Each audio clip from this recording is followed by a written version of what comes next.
obsessed with the Connie Fife Show. It's about a lifestyle shift to move up or out.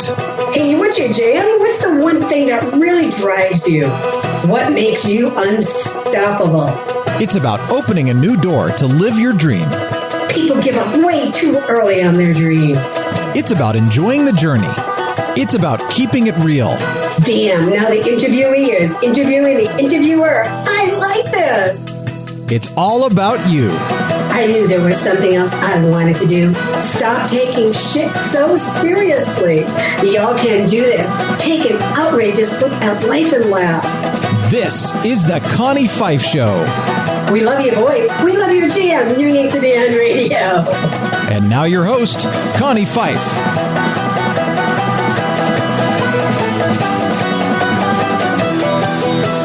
Well, hello there. It's Connie Fife, and I am your unstoppable diva. And thanks for jumping in and sharing the Connie Fife Show and checking in with us each and every week, because we bring you some incredible guests that are, the most incredible minds, and they are sharing and they are doing some really amazing things around the globe.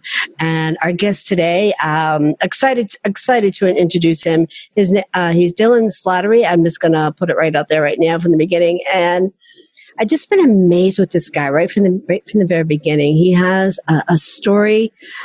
I don't want to say like none other, because a lot of people have, certain things that they've had to battle and go through, but he's young.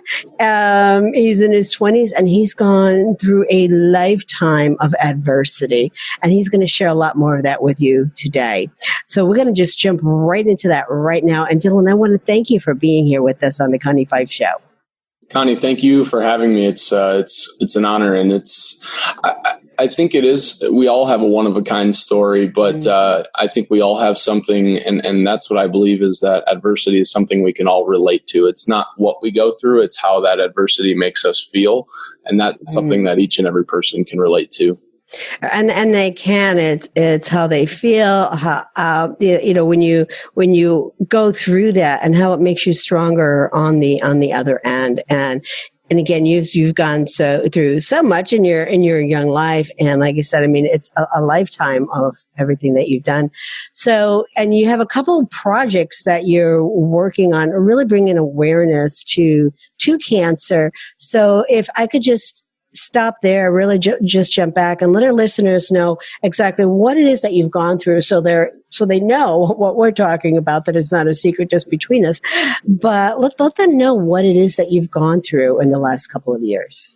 Yeah, so I'm from small town Iowa, Dyersville, Iowa, where the Field of Dreams is. I've been a baseball fan my whole life, self-proclaimed biggest Cubs fan in the world, but starting at 22, adversity started to hit me a little bit. And so, it's easy to have faith and have strength when things are going well. But when life starts to hit you in the face a little bit, how do we respond? And so initially at 22, I was diagnosed with melanoma the first time. And so it left me with a scar that runs from the top of my ear down to the middle of my neck. And coming off of a breakup, and then, the surgery, didn't handle that adversity all that well. Started to use it more as an excuse to run away rather than to, dig in deep and fight back a little bit. And so fast forward about 6 months after that, I was in a car accident where I lost a high school classmate and friend of mine. So we were in a single vehicle rollover. It was an icy night in Iowa, and we hit the ditch, went up into this field, hit the creek bed, and our truck that we were in rolled like 6 times, and she was partially ejected and killed.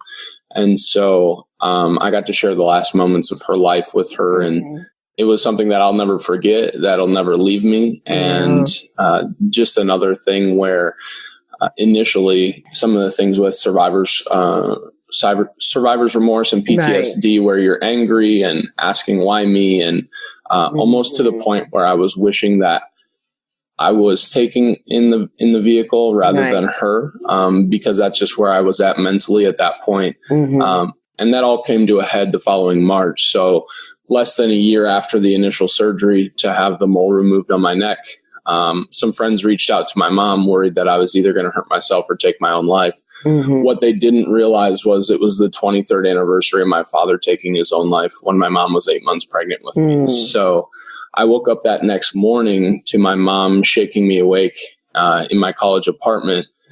First of all, she asked me if I was okay. She was very, very concerned. And then the second question she asked me was why I wasn't in class. And so I had gone from this 3.8 honor student to didn't even understand what the point of life was. And if you don't understand what the point of life is, going to class doesn't make a whole lot of sense either. Yeah, no. And so I left school at that point. I had enough credits to graduate with a degree. And then that September, so just 18 months after the initial surgery, I woke up to go to an Iowa football game. And that's when I had this golf ball sized lump show up on my neck just overnight. And so went back up to Mayo Clinic. They did a bunch of tests. And word came back that I had tumors in my liver, lung, neck, and 3 tumors in my spine. So I had stage 4 melanoma. And the prognosis was less than 15% chance of survival. And here you are sitting here today, and you're an international speaker. I know you're working on a book, and I know that's going to be a #1 bestseller, no doubt.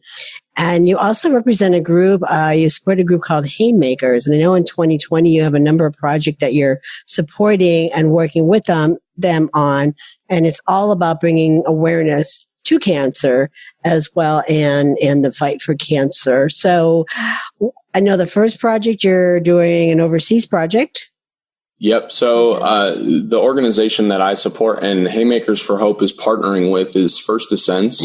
And what they do is they provide life-changing experiences for young adult cancer survivors. So I got to go to Hood River, Oregon last year, whitewater kayaking. And so it's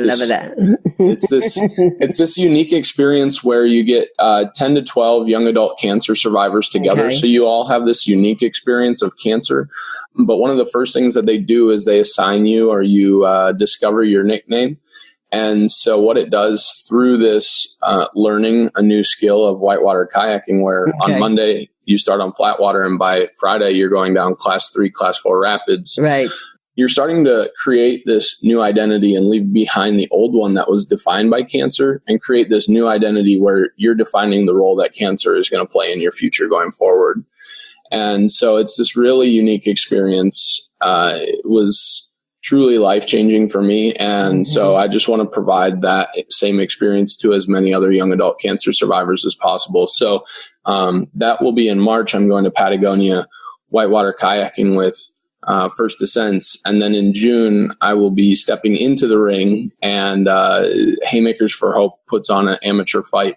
They do quite a few of them all across the country, but they partner with organizations like First Ascents. And so the money that I'll be raising will go to Haymakers and then to First Ascents as well.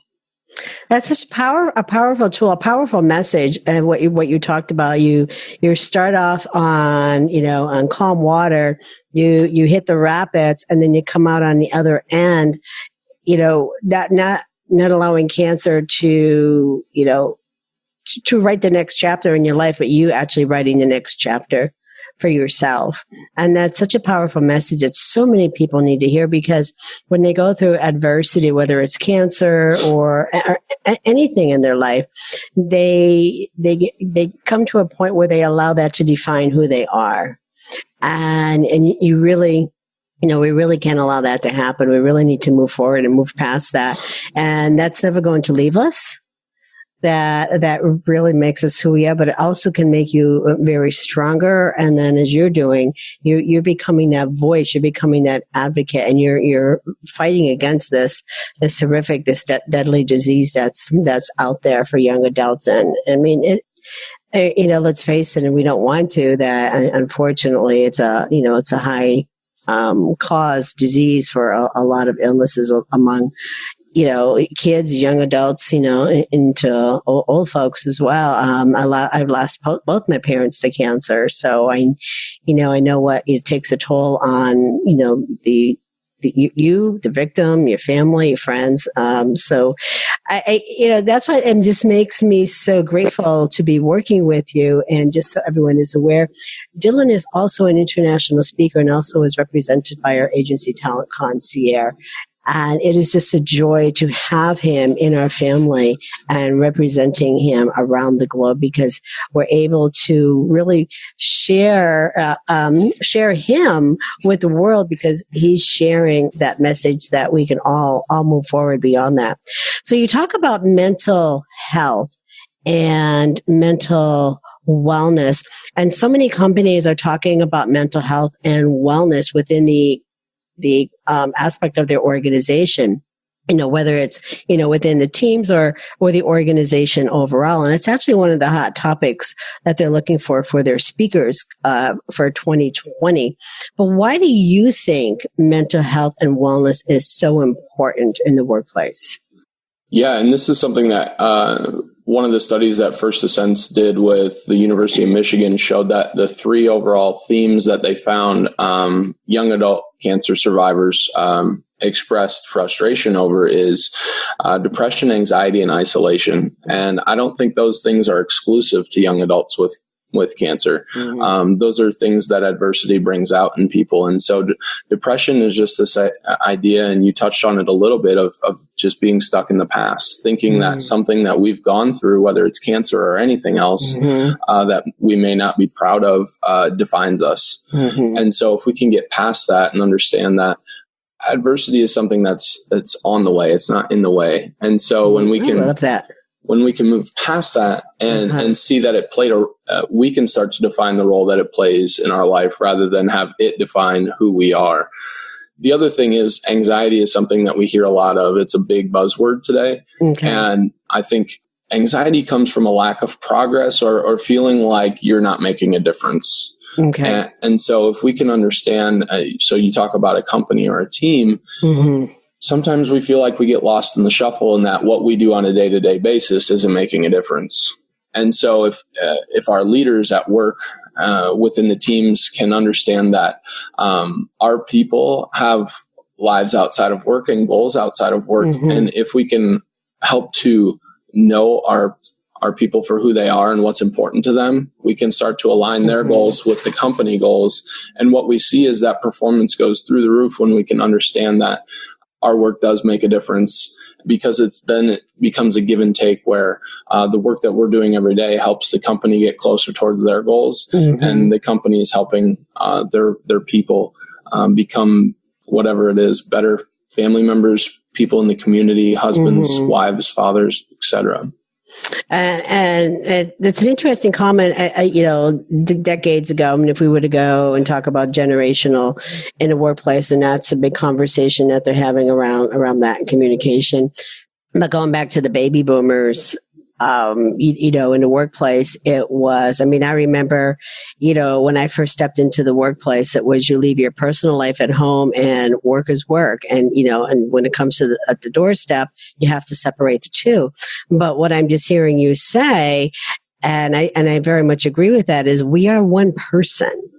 It's hard for us to split ourselves. If you have something going on at home, you're struggling in a relationship, a sick family member, that's going to play on your mind all day long when you're sitting working and trying to have high performance, when you're knowing over here, well, my kid's home sick, or, I don't have enough money to pay for my car and that's broke down, and or something else is going on. So, to hear you say that is so refreshing, because we are one person. We're not two, and we can't split ourselves at two, when the clock, says time to go to work. That's just not how it happens, but at the same time, you also have to step in that place with some professionalism yourself. But it's that give and take, like you said, between the company, the leadership and the employee. And when they all can come together in harmony and understanding, that's when they will increase the performance in the workplace. Yeah. And that's, when you talk about operating in silos, what you actually get is the opposite effect. If I tell you to not think about an elephant with blue ears, a red tail, and a yellow tusk, that's exactly what you're going to be thinking about. Right. So if you have an individual who's sick at home and you're at work, that's the only thing that you're going to be thinking of. Right. Is that sick person that you can't talk to, can't reach out to because you're at work. Right. But if we tear down those walls and say, this is a fluid situation and we treat each individual as an individual rather than a strict set of rules, all of a sudden you're a human being again. You're not isolated in that issue. And that's the third thing is isolation, because if you feel like you can't express, your needs around a given situation, those needs won't be met because you feel like you're fighting them on your own. Right. Whereas, the company that my mom worked for, she was able to stay with me all 4 weeks while I was in the ICU. And, they helped carry my brothers around to practices and schedule different meals and things like that. Oh, wow. So all of a sudden it becomes this team effort right. rather than one person or one family fighting this on their own. Right, exactly. I know back when I was CEO of Girl Scouts at Pennswoods Council, and they were going through the realignment and talk about feeling less of after losing my position and thinking I was less in that dignity, but my team who were phenomenal.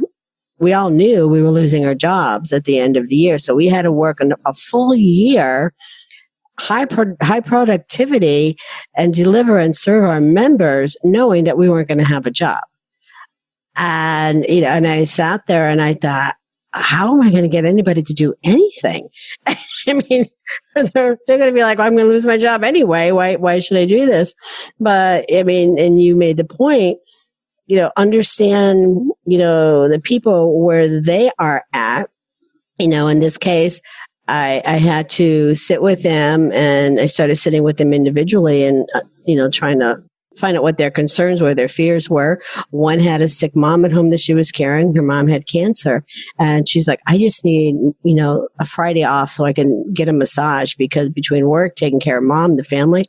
So I said, done. You get Friday afternoon off, go get yourself a massage, and we'll even pay for that massage for you. So again, it just became a family effort. And we actually ended the year the best year ever.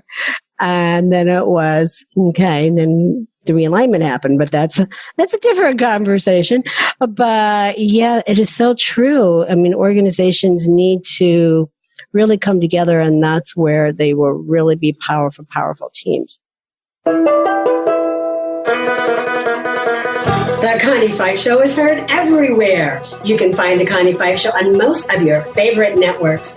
It's time to now recognize and thank our major networks for all of their support. In the house, we have Conscious Business Radio, C-Suite Radio, Transformation Radio, iHeartRadio. We are also heard on Google Play, Apple, Radio, Stitcher, and so many more that I just can't keep up with them all. I'm Connie Fife, your unstoppable diva. Learn more about our gym and how we can work together at my fancy schwanky website, ConnieFifeShow.com.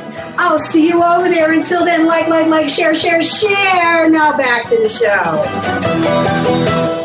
So you have some upcoming projects. I mean, we've talked about your speaking. I know you're writing a book. You're working on your book about your story. Just give us a little bit of share. Give us a little bit of insight. What you're going to be talking about in your book. Yeah, so the whole idea of the book is called Cancer Cures. And so in the short, it's all about how cancer literally gave me something to fight for at a time when I felt like life wasn't worth fighting for. So it's again, this isn't a cancer story. It's not a mental health story. It's a life story. And so again, I think there's something in there that everyone will be able to relate to. I love how you turn that around, totally turn that around. And it's not about cancer, but it's about the gift that cancer gave you. Yeah. Again, when it comes back to that idea of adversity, is it's on the way. It's not in the way. And what that turns into for me and so many others is transformation. You talked about coming out on the other side, a better version of yourself. That can only happen if transformation takes place. I mean, you've seen pictures of what I looked like the last day I did treatment in January of 2017. I did. I looked like a combination between Chris Farley and a rock star. I had 13 inches of hair and, about 60 pounds overweight.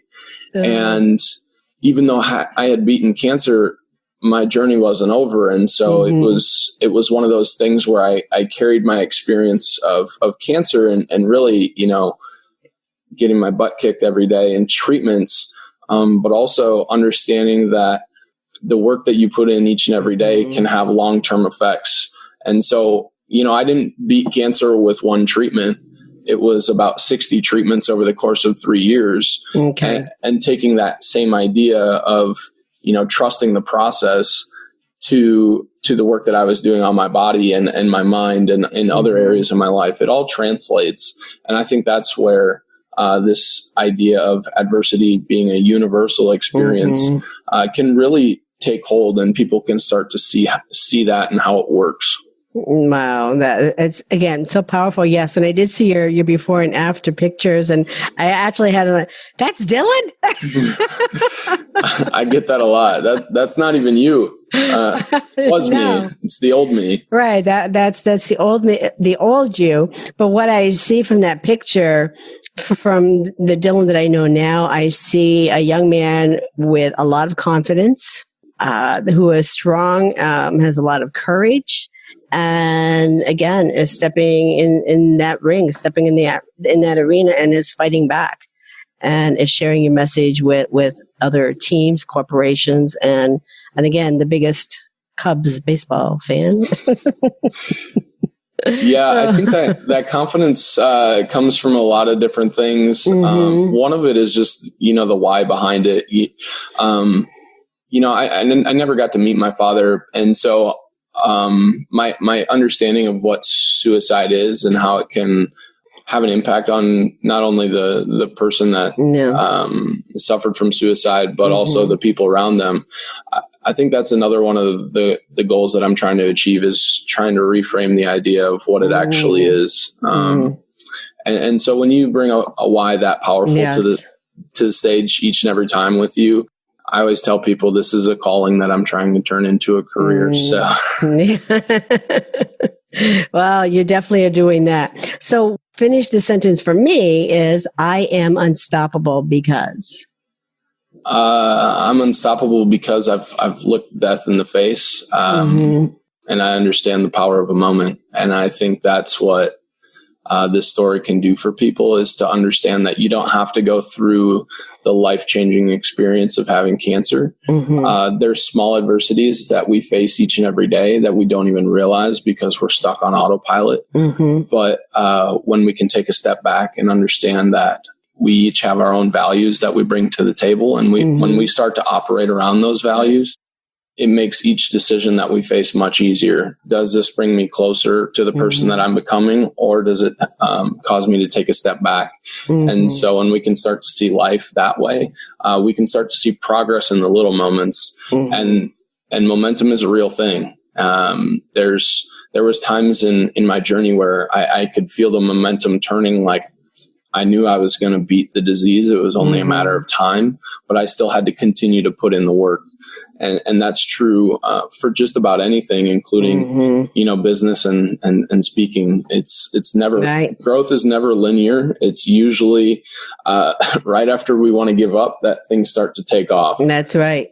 Absolutely. Absolutely. You never, I mean, there's a number of books I can share on that. That talk about that, and I live by that. So you never want to get up. It's the stickability factor, and you just want to keep on going. If you truly believe in it, you have the passion for it, it will take off. So because of what you've gone through and where you're at now, does it make you fearless? In a way, yeah. I think my biggest fear is, and we talked about this at the with Damon when he put on the session. My biggest fear is that when it is my time, people are still talking about my potential. Leaving that great legacy. So does it open you up then to be vulnerable? Literally, vulnerability is the reason I'm here today. And that's truly because, for anybody out there that's thinking of sharing their story or becoming a speaker, early on, there's some things that I didn't want to share, that I turned to alcohol and drugs and things like that when times got tough initially. And because that wasn't who I was, but in fact it was, even though I wasn't proud of it. Right. And so people who knew the story and what actually happened would say, Dylan, like, you just got to share for what happened, share the real you, because people can't relate to the sugar-coated version where it was like, yeah, I went through some things, but hey, like, look at me now, I'm awesome. Like, people don't relate to that. Right. People relate to, I've been in your shoes. I know what it feels like to feel pain and frustration and want to give up. But this is what can happen if you continue to show up on a day-to-day basis. And it takes a level of vulnerability. And in fact, a big part of what I talk about is that once you get vulnerable, people start to reach out to you. And then all of a sudden, it's not even about you anymore. Your story's not even about you.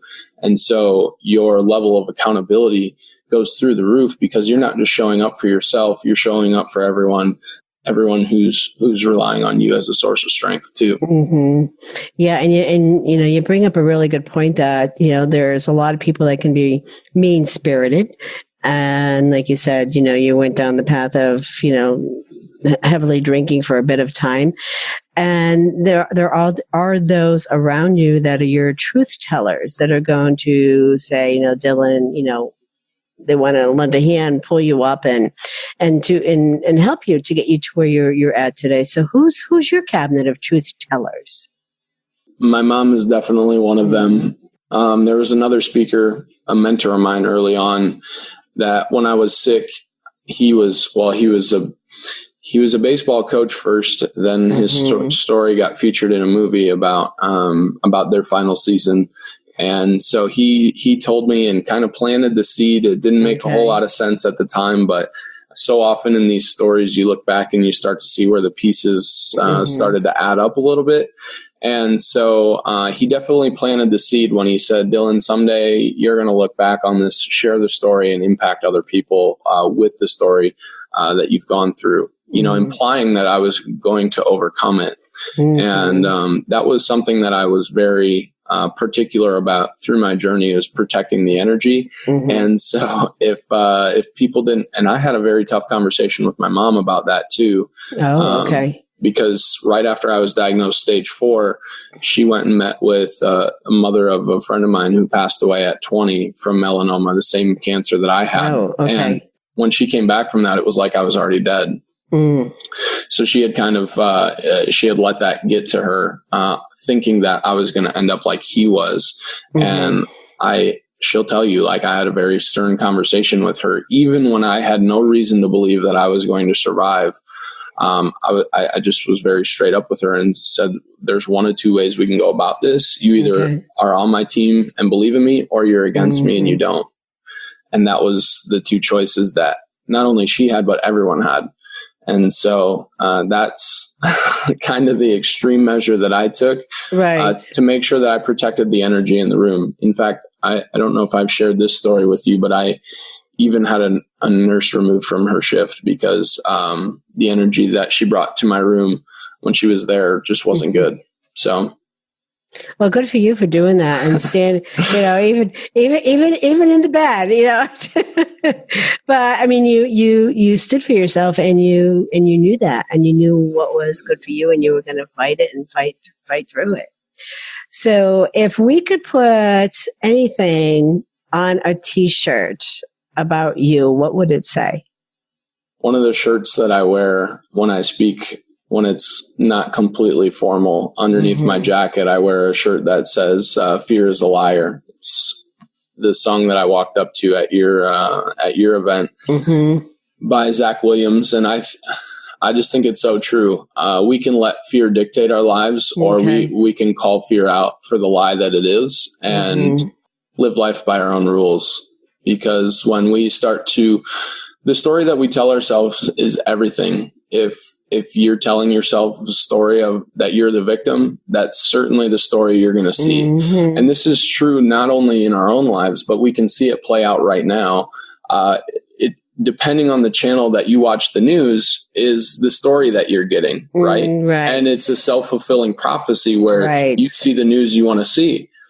And so the same is true in our own life. Mm-hmm. The channel that we turn to, whether it's the victor where adversity is on the way, mm-hmm. or the victim story where adversity is in the way and it stops me from becoming the person that I was meant to be, mm-hmm. is the story that's going to play out. And so all we have to do is call fear out for the liar that it is, turn the channel and start to live life in a different way.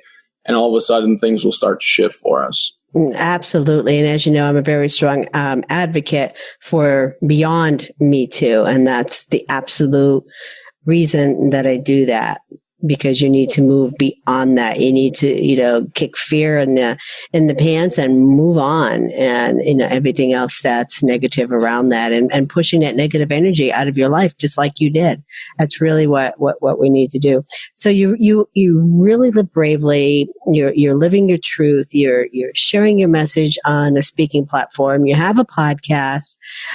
You're writing a book. Is there anything next for Dylan Slattery that you still haven't even touched the surface on yet of what you want to do? I think continuing just, whether it's stepping in the ring or mm-hmm. I also have aspirations to do a triathlon in 2020. Okay. And I've never done that. It's all about just continuing to push the needle and push myself outside of my comfort zone, to show people, not so much look at me, but if he can do it, I can do it too. Right. And along with that, just another way for me to stay in front of people and mm-hmm. continuing to encourage and help develop people is to create a program that we can distribute out to teams and individuals to help them continue to see that the adversity in their life is really just a test to see how bad they want it. Well, I think that's just how bad do they want it? I mean, that alone is really, really powerful. And it goes back to the stickability. How bad do you want it? Stick to it and it will come. So where can our listeners find you? Where can people learn more about you and all the fun work that you're doing? Yeah, on social media at Stage 4 to Onstage is Facebook and Instagram. And then my website is stage4, 2onstage.com. So that's where everything's, you can follow my day to day. I'm probably recording on a podcast. That's what I do every day now. Share the story and get it out there. So it's crazy. And I'm sure you've had the same effect as with your podcast. I think we've been heard in over like 20 countries now and, thousands of downloads. So it just goes to show that one small step can have a huge impact. And most often we don't even know what that impact is.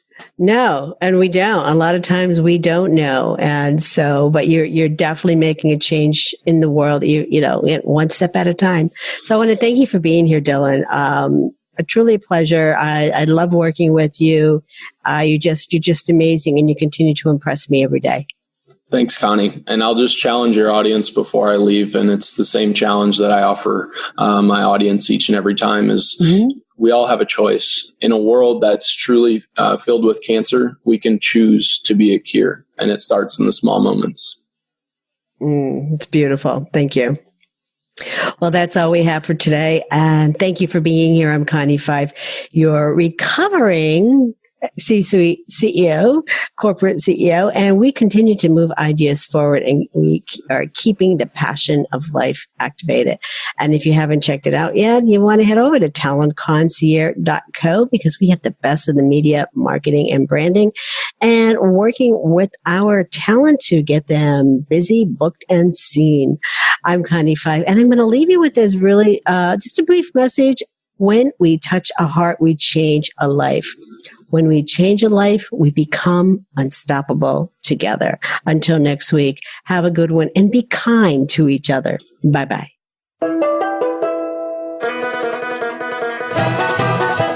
Hey, y'all, it's Connie Fife. Thank you for listening to the Connie Fife Show. Check back often. You don't want to miss any of the good stuff. If you like what you hear and would like to be a guest on the show, head over to theconniefifeshow.com to apply. While you're there, check out our amazing advertising opportunities that will put you right in front of your perfect client. I will see you over there. Do yourself a favor this week. Activate your power and be unstoppable together.